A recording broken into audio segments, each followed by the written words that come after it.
Hola, un saludo muy especial y cercano a todos los que se conectan nuevamente con su programa legal. Hoy en compañía del doctor Germán Guerrero hablaremos sobre los temas relacionados con el sistema penal colombiano. Doctor, bienvenido.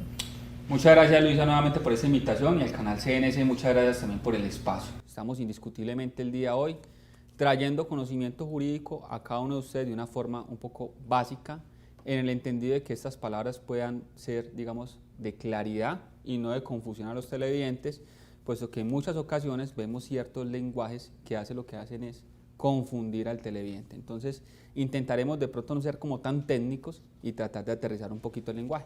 Bueno, voy a abrir la voz entonces de los televidentes para preguntar sobre el tema penal, iniciando cómo se lleva, por ejemplo, un proceso de captura a cabo. Ok, listo, Luisa. Para ello, pues obviamente, bajo el sistema que nos encontramos regulados, pues hay dos posibilidades. O uno, la persona es capturada en flagrancia, es decir, se observa a la persona que está posible o presuntamente cometiendo un punible, un ilícito, un delito, o una conducta que tiene un reproche social, pero que se encuentra, digamos, tipificada, es decir, enmarcada dentro de una ley, que esa ley es la 599 del año 2000, que es el Código Penal.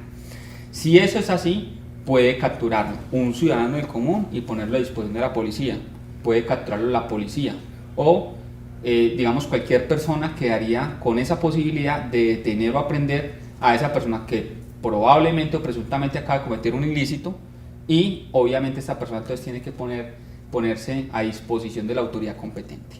En ese caso, sea porque fue un ciudadano quien lo aprendió y lo llevó hasta el comando de policía, o un policía que lo aprendió, tiene que ponerlo a disposición de un fiscal, y ese fiscal tendrá que ponerlo a disposición de un juez de control de garantías dentro de las 36 horas siguientes a la captura, so pena de que si dejan vencer ese término, esa captura sería completamente ilegal.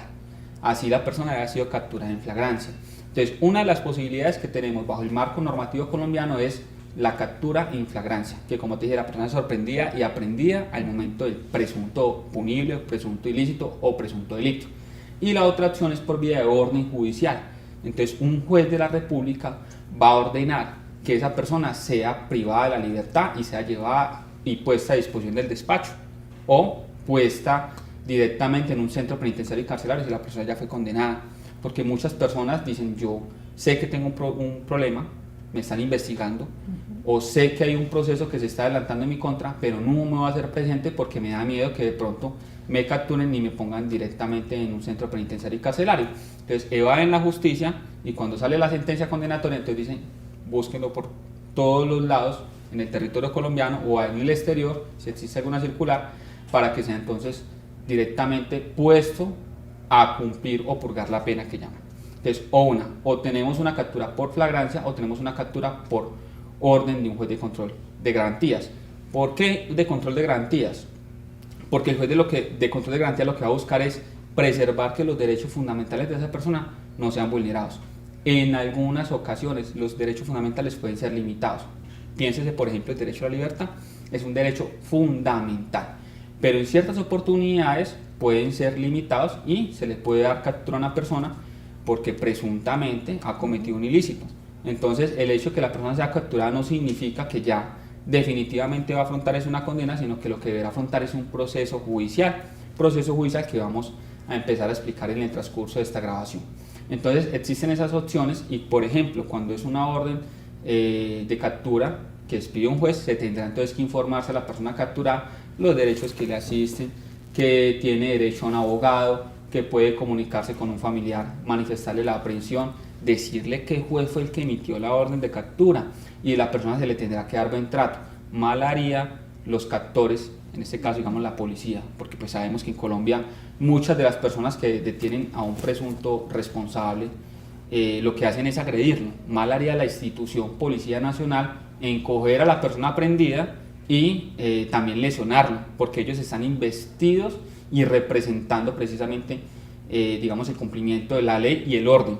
Entonces en muchas ocasiones pues se salen de esa limitación que les establece la ley, porque el funcionario público, el servidor público, solamente puede hacer lo permitido en la ley. Si se sale del marco normativo, dice el artículo 6 de la Constitución Política de Colombia, entonces entrará a responder por sus acciones, extralimitaciones en el ejercicio de sus funciones y también por las omisiones. Piénsese, por ejemplo, el caso de este señor, que si no estoy mal fue de apellido Ordóñez, que pasó en Bogotá, que los policías lo capturaron, que porque presuntamente en unos temas de unas marchas como que estuvo pues como desarrollando actos que eran contrarios pues como a la normatividad, lo llevaron a un CAI y según las imágenes pues allá lo agredieron dentro del CAI, terminando pues con la vida del ciudadano. Entonces la Policía Nacional no podría hacer eso.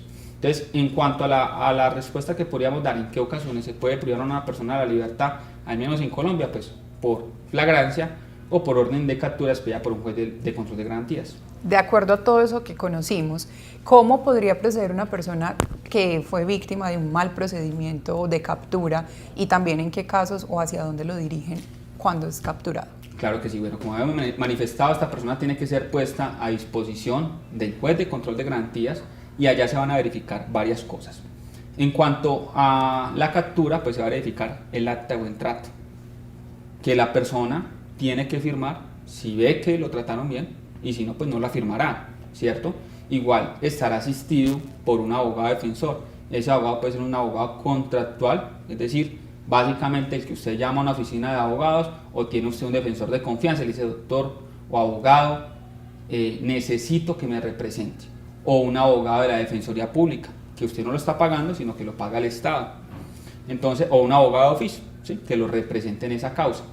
Entonces usted le tendrá que expresar directamente a ese abogado de confianza o a ese abogado que lo está asistiendo si a usted lo maltrataron al momento de la captura, si a usted le leyeron o no los derechos. Se crean unas actas y en esas actas aparece pues el acta de buen trato, ¿cierto?, de que se le leyeron los derechos, es decir, que la persona está informada las razones por las cuales, en mi caso de la orden de captura, las razones por las cuales fue aprehendido y la autoridad que dijo que tenía que ser aprendido. Entonces será puesto ante un juez de control de garantías y se verificará la línea de tiempo.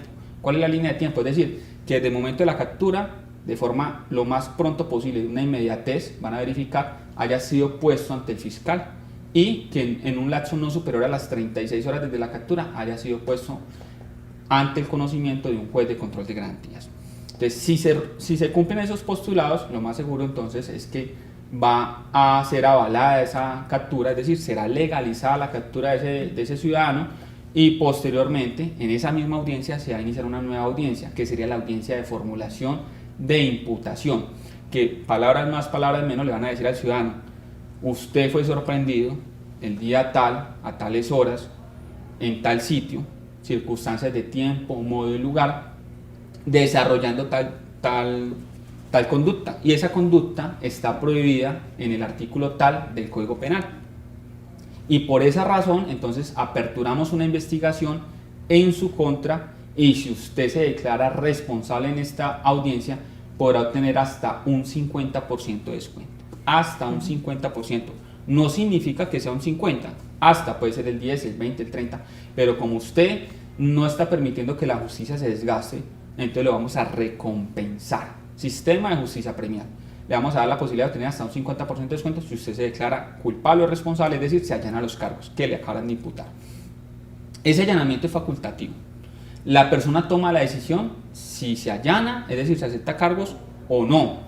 Y obviamente se va a verificar que la persona esté informada, porque en primera instancia ese allanamiento no es de retrato. Después no va a decir, ay, es que me equivoqué, o ay, es que me estaban presionando. El juez de control de garantías, es decir, el funcionario ante el cual se está adelantando toda la audiencia, va a verificar que ese consentimiento sea libre, sea voluntario, que la persona no esté siendo coaccionada y pues que el ciudadano que toma la decisión, en últimas, que es el que le acaban de imputar, verdaderamente cuente con una información clara de lo que puede suceder y de lo que puede acontecer, que en últimas, si acepta responsabilidad, obviamente tendrá una consecuencia desde el punto de vista penal, dependiendo del delito, pues ir a un centro penitenciario y carcelario, o quedará en una domiciliaria o con una suspensión de pena.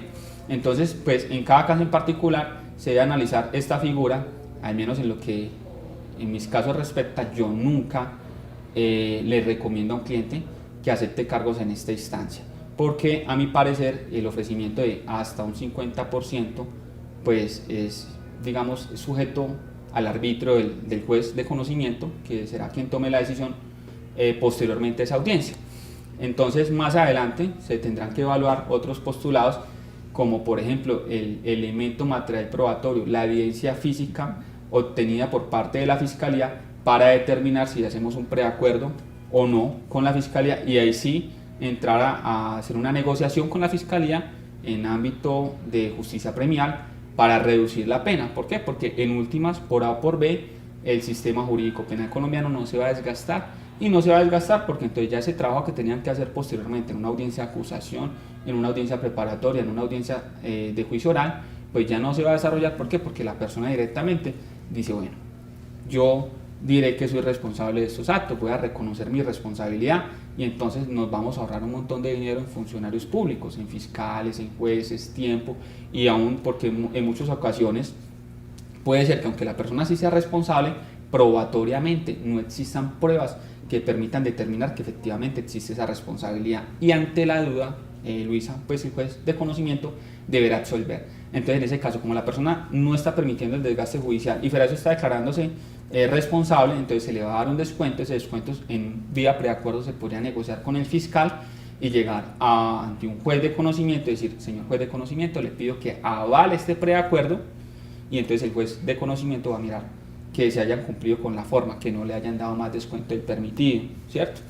Entonces eso sería básicamente lo que correspondería a la imputación, y pues posteriormente a esa imputación puede la Fiscalía solicitar una medida de aseguramiento. Esa medida de aseguramiento es facultativa, en ciertos casos los piden, en otros no, porque pues la ley dice que en cuáles casos sí, y esa medida de aseguramiento pues puede consistir directamente en un centro penitenciario y carcelario, aún no siendo vencido en juicio, decir, bueno, esta persona va a ser retenida en Bellavista, en Pedregal, mientras se adelanta toda la investigación, porque puede representar un peligro para la sociedad, puede evadir la justicia, es decir, por ejemplo, cuando la persona sin ningún problema puede irse del país, entonces difícilmente se lograría el objeto de desarrollar una pena a esta persona, pues puesto que evadió la justicia. Aunque salga una sentencia condenatoria en contra de esta persona, pues muy difícilmente va a cumplir la pena, puesto que no está en el país. Entonces, en esas circunstancias, que es un peligro para la víctima o para la sociedad, o que pueda haber la justicia, entonces se dictará una medida de aseguramiento, y esa medida de aseguramiento pues podría ser en centro penitenciario y carcelario o en domiciliaria, o simplemente seguir gozando de su libertad mientras todo el proceso va avanzando. Bueno, ahorita tocabas un tema súper importante para los televidentes, y es qué material probatorio es válido o cuál es legal.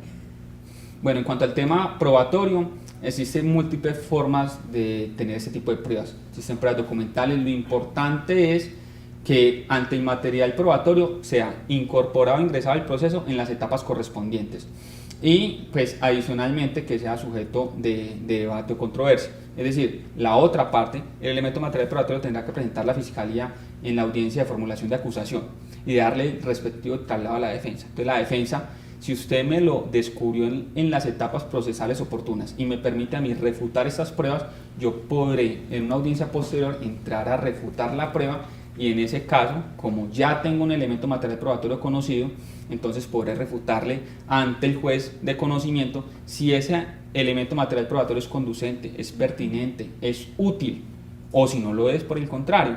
Entonces usted me puede presentar a mí muchas pruebas testimoniales, documentales, es decir, material fílmico, pero en últimas se tiene siempre que presentar en las etapas procesales oportunas, porque en derecho las etapas son preclusivas.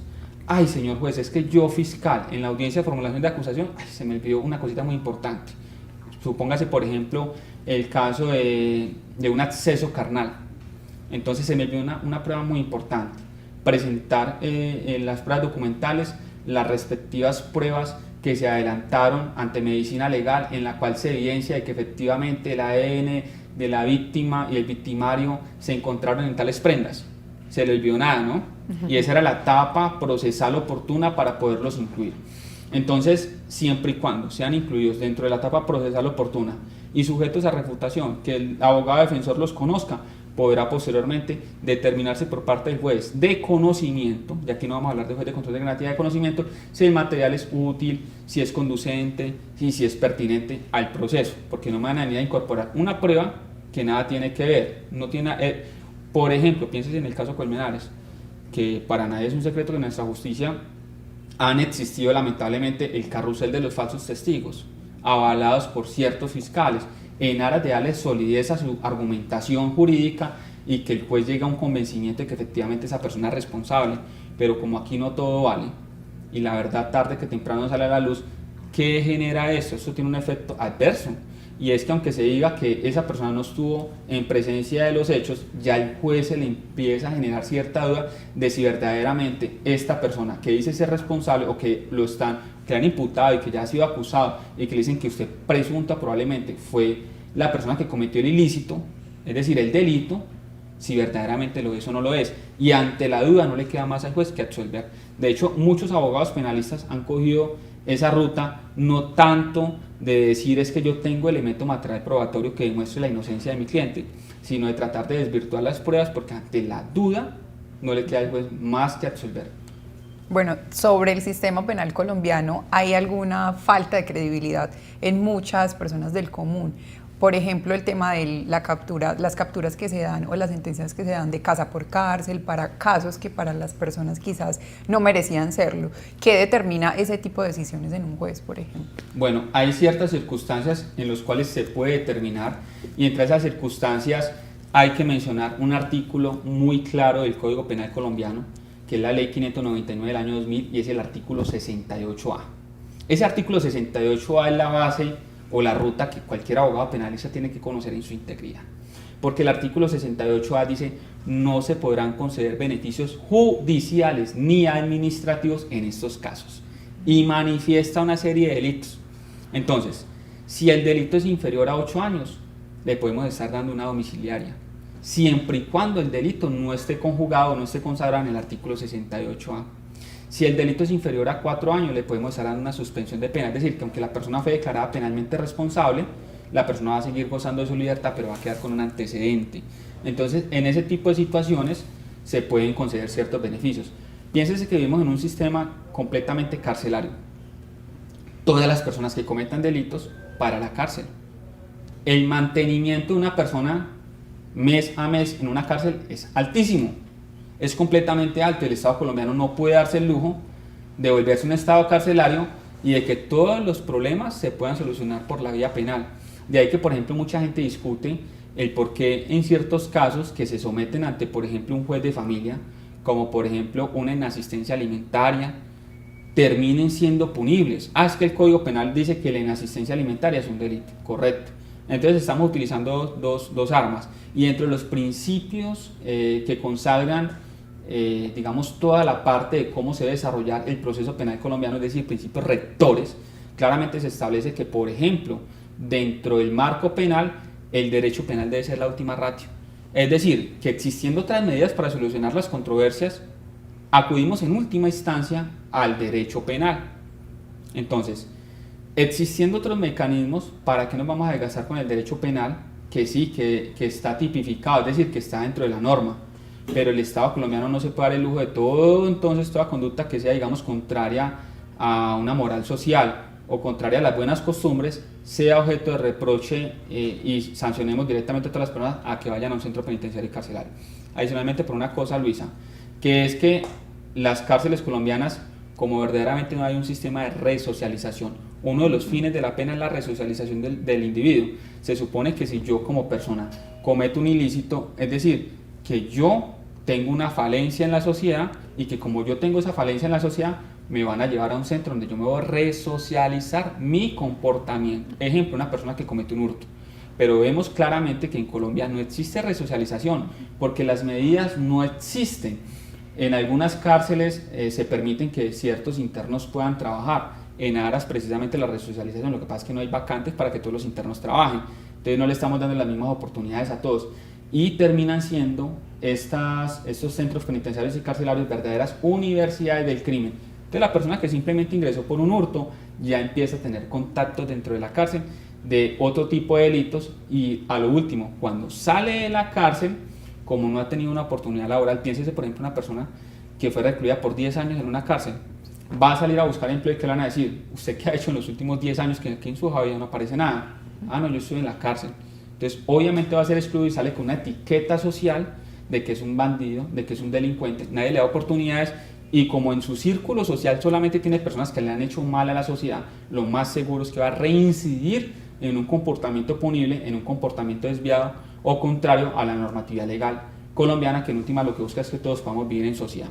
En ese tipo de situaciones, entonces, no siempre se debe ver como la solución, el mecanismo de solución al sistema jurídico penal. Tampoco estoy dando una postura de que hay que ser, pues, abolicionar el sistema jurídico penal colombiano, sino que verdaderamente se tiene que buscar de que estas personas se resocialicen para que puedan ser productivas y benéficas a la sociedad colombiana y no ser una carga económica para el Estado colombiano, porque el Estado colombiano es una ficción legal que sostenemos todos nosotros con nuestros impuestos. Bueno, las personas que lleguen a requerir algún caso o algún asesoramiento relacionado con el tema penal, ¿cómo pueden acceder a ustedes también? Claro que sí, nos pueden contactar al celular 301-322-9007. Nuestra sede principal se encuentra en la ciudad de Medellín. Estamos ubicados en el edificio del Café, oficina 2002, esto es enseguida del Banco de la República. Y también nos pueden encontrar en otras ciudades tales como Barranquilla, estamos en La Dorada Caldas, en Bogotá, en Pereira.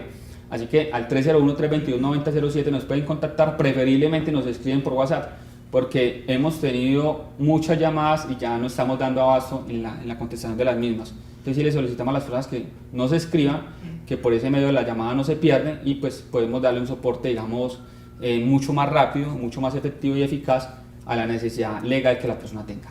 Para ir finalizando, ¿cuál es una conclusión de todo este tema penal para que las personas lo tengan en cuenta si les llega a suceder un caso relacionado?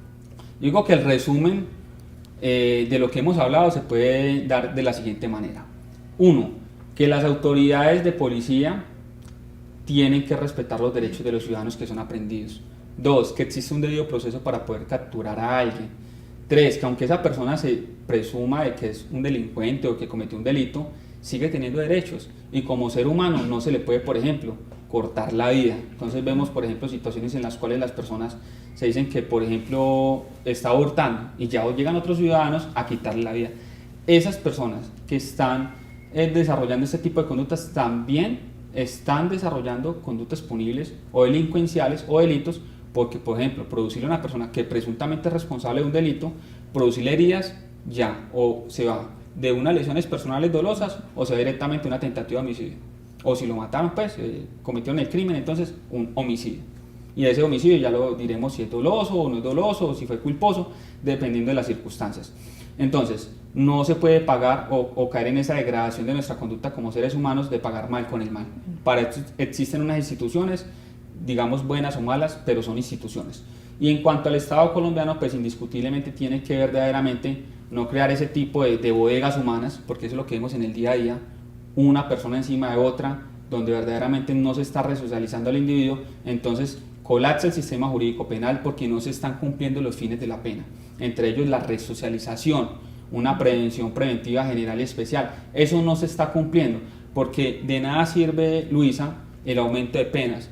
Hace un tiempo se estaba presentando en el Congreso de la República una iniciativa que buscaba era aumentar las penas en ciertos delitos, y yo hice una postura en otro canal de televisión manifestando que no estaba de acuerdo con ello, porque el hecho de las penas no persuade verdaderamente a la persona que va a cometer el ilícito para que no lo haga.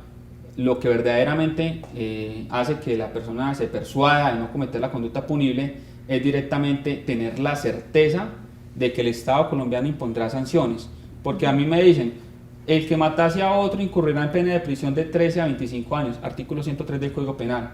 Pero cuando la persona fue y mata a otro y sale absuelta en el proceso, entonces uno que dice, pues eso no pasa nada.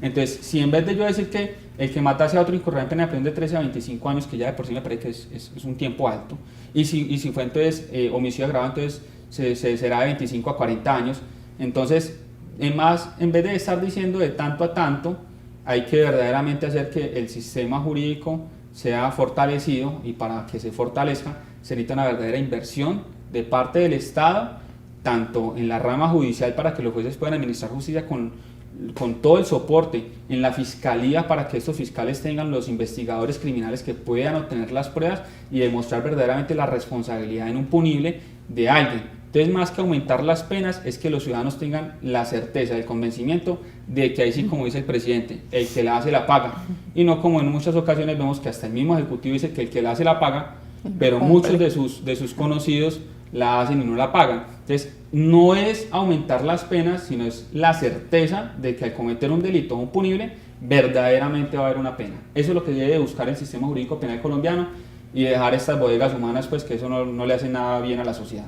Bueno, doctor Germán, muchísimas gracias por la aclaración sobre el tema y yo creo que la gran conclusión de mi parte sería conciencia social, de que habitamos en una sociedad y que tenemos que respetar los derechos y deberes de cada uno. De esta manera hemos llegado al final de nuestra emisión de hoy. Recuerden que pueden, por supuesto, contactarse con el grupo de abogados a través de las redes sociales. Nos vemos en un próximo programa.